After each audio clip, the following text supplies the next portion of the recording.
Cuma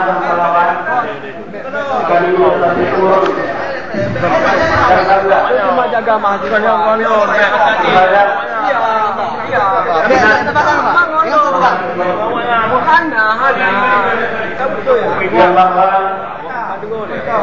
Hasil rapat dengan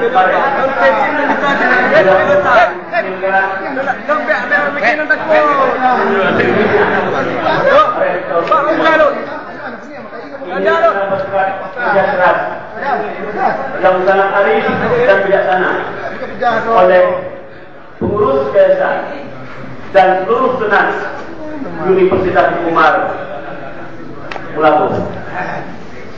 Karenanya saya berharap kepada rektor bahwa lebih bagus kita semacam hari ini. Contoh kepemimpinan Rasulullah Sallallahu Alaihi Wasallam. Lebih bagus kita tidak dulu. Dosa macam-macam.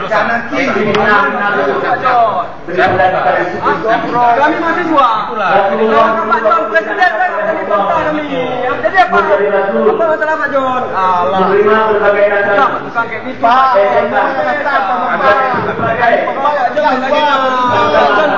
Tugas kamu mahasiswa, kamu punya hak sama negara. Karenanya saya berharap kepada rektor ini, apa yang terjadi kali ini sejarah Rasulullah sudah berulang kembali.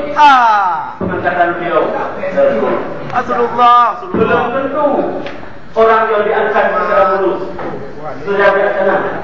Belum tentu dia bisa arif. Nyo harum bau peti nyo. Ini adalah merupakan tantangan yang besar. dan duniawi teguh.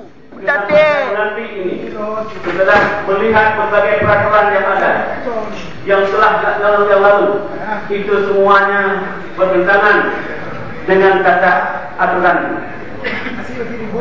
Mendagri Kepmen Pendidikan.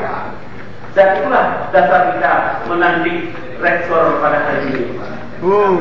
Karenanya saya berharap kepada seluruh cinta serta kita, harapan saya, UTU ini harus tegak, UTU ini harus maju, UTU ini harus negeri dalam saat ini.